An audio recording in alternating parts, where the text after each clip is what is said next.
सुप्रभात बच्चों। आपकी दूसरी कविता के बाद दो कविताएं और हैं देव और जयशंकर प्रसाद की, वो आपके सिलेबस में नहीं है। तो अब हम शुरू करते हैं सूर्यकांत त्रिपाठी निराला। तो सबसे पहले हम इनके बारे में कुछ जान लेते हैं। सूर्यकांत त्रिपाठी निराला का जन्म, जैसा कि यहाँ लिखा हुआ है, बंगाल के महिषादल में 1899 में हुआ था और गढ़ाकोला, उन्नाव, उत्तर प्रदेश के निवासी थे। और जब इनका जन्म हुआ तो पंडित जी ने इनका नाम सूरज कुमार ये बताया था, परंतु कविताओं में आने के कारण इनका नाम सूर्यकांत त्रिपाठी निराला रख दिया गया था। और इनका जीवन जो है काफ़ी अभावों में बीता है। 3 साल की जब उम्र थी इनकी तो इनकी माता का देहांत हो गया था और 20 वर्ष की उम्र तक आते आते 14 वर्ष की उम्र तक आते आते इनके पिताजी का भी देहांत हो गया था। और जब प्रथम महायुद्ध हुआ था, प्रथम महायुद्ध में इनकी पत्नी मनोहरा देवी, भाई, भाभी, चाचा इत्यादि का निधन हो गया था और सारे परिवार का खर्च जो था, सारे परिवार का पालन पोषण जो था वो इन्हीं पर ही आ गया था। तो इनका जीवन जो था काफ़ी दुखों और संघर्षों से भरा हुआ था, परंतु दुख और संघर्ष से भरा होने के बावजूद भी इन्होंने अपनी वास्तविकता को नहीं छोड़ा है और इन्होंने अपनी कविताओं में वास्तविकता को ज़्यादा महत्व दिया है, कल्पना को छोड़कर। यानी कि कल्पना को उन्होंने अपनी कविताओं में नहीं उतारा है, वास्तविकता और यथार्थ जीवन को उन्होंने अपनी कविताओं में उतारा है। इनकी प्रमुख रचनाएं जैसे कि आप देख ही रहे हैं, अनामिका, परिमल, गीतिका, कुकुरमुत्ता और नए पत्ते। इन्होंने काफ़ी कविताएं, उपन्यास, रचनाएं इत्यादि इन्होंने की हैं। और इनकी ये जो है छायावादी कवियों में से, कवियों के 4 स्तंभों में से एक माने गए हैं। 4 स्तंभ क्या होते हैं? पिलर्स। कि छायावादी कवि हैं उनके 4 स्तंभ हैं। 4 स्तंभ कौन से हैं? महादेव वर्मा, सुमित्रानंदन पंत, सूर्यकांत त्रिपाठी निराला और जयशंकर प्रसाद। तो जयशंकर प्रसाद, महादेव वर्मा और सुमित्रानंदन पंत ये 3 हैं और चौथा सूर्यकांत त्रिपाठी निराला को माना गया है। और इनकी कविताओं में जो पीड़ित जन हैं उनकी पीड़ा को अत्यधिक स्थान मिला है, गहरी सहानुभूति जो है उनकी कविताओं में मिली है और ये काफ़ी क्रांतिकारी कवि जो है वो माने गए हैं। तो सूर्यकांत त्रिपाठी निराला की ये 2 कविताएं हैं, उत्साह और अट नहीं रही। उत्साह अर्थात जोश। तो अब हम इस कविता को शुरू करते हैं। इस कविता का जो पहला पैरा है, तो आप देखेंगे इस कविता में इनके जो पहला पैरा है, चित्रात्मकता और जो गर्जन शब्द है, संगीतात्मकता है, वो कितनी है आप देख पाएंगे अभी। बादल गरजो, घेर घेर घोर गगन, धारा धरो, ललित ललित काले घुंघराले, बाल कल्पना कैसे पाले। अब बादल गरजो, ये बादल जो है वो कवि का प्रिय विषय है। बादल निराला का प्रिय विषय है। एक बादल जो है, एक तरफ तो बादल क्या करता है कि जब बादल छाते हैं आकाश में, वर्षा होती है, तो एक तरफ तो धरती को शांति प्राप्त होती है गर्मी से जब वो पीड़ित होती है, और दूसरा वो जब अनमने से लोग होते हैं, जो उदास दुखी से लोग होते हैं, उनके मन में जो थी, उनके मन में नई चेतना का संचार जो है ये करते हैं, नए अंकुरित यानी कि नई भावनाएं जो है ये पैदा करते हैं। तो बादल यहाँ 2 कार्य कर रहे हैं। एक तो धरती जो गर्मी से पीड़ित है, गर्मी से पीड़ित व्याकुल व्यक्ति हैं, उनको उनकी प्यास को शांत करेगा, उन्हें गर्मी से मुक्ति दिलाएगा। और दूसरा जो अनमने से लोग हैं, जो समाज से पीड़ित लोग हैं, उनके दिलों में नई कल्पना और नए अंकुर के लिए विध्वंस और विनाश क्रांति चेतना को संभव करेगा, यानी कि वो विध्वंस और क्रांति करने के लिए तैयार हो जाएंगे। तो अब ये कहता है बादल कि हे बादल गरजो। अब ये बादल को संबोधित कर रहा है। जैसे कि आपने पहली कविता में देखा था, जो सूरदास के पद थे, उसमें वार्तालाप शैली थी, उद्धव और गोपियों के बीच में वार्तालाप हो रहा था, तो वार्तालाप शैली थी, व्यंग्यात्मक भी थी। इस तरह से राम लक्ष्मण परशुराम संवाद था, वहाँ भी वार्तालाप और व्यंग्यात्मक है। अब ये कवि जो है वो बादल से बात कर रहा है, तो बादल को संबोधित कर रहा है, तो यहाँ संबोधन शैली है कि हे बादल गरजो। अब कवि बादल को संबोधित करते हुए कहते हैं कि हे बादल गरजो, घेर घेर घोर गगन। घोर गगन का मतलब होता है पूरे आकाश को घेर कर, धाराधर, धाराओं को धारण करने वाला। धारा मीन्स धारा, धर मीन्स धारण करने वाला। धाराओं को धारण करने वाला कौन है?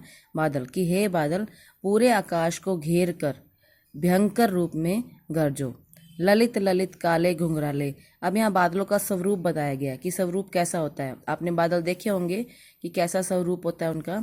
ललित ललित कि तुम्हारा स्वरूप जो है वो सुंदर है। ललित मीन सुंदर। काले घुंघराले, और काले घुंघराले बालों जैसा है। जैसा कि आप यहाँ देख ही रहे हैं कि ये कैसा कर्व बने हुए हैं, काले घुंघराले बालों जैसे बने हुए हैं, कि वो कहता है कि तुम्हारा स्वरूप अत्यंत सुंदर है और काले बालों, घुंघराले बालों जैसा है। बाल कल्पना कैसे पाले। बाल कल्पना, अब यहाँ उसकी तुलना बाल कल्पना इनकी बादलों की तुलना जो है बाल कल्पना से क्यों, क्योंकि बाल मीन्स बच्चा, कल्पना मीन्स कल्पना। जैसे बच्चे की कल्पनाएं हर क्षण में बदलती रहती हैं, उसी तरह से बादल का स्वरूप जो है हर क्षण बदलता रहता है। कहीं पर ज़्यादा गहरा हो जाता है, कहीं पर हल्का हो जाता है। तो यहाँ पर बताया गया कि तुमने अपने अंदर बाल कल्पनाओं को समाया हुआ है, बाल कल्पनाओं को पाला हुआ है। विद्युत छवि उर्मे, आप देखते हैं कि जब बादल गरजते हैं तो उनके हृदय में ये बिजली जैसी चमक होती है। तो वो कहता है कि विद्युत छवि उर्मे, कि तुम्हारे हृदय में बिजली जैसी, यानी कि बिजली की क्रांति है।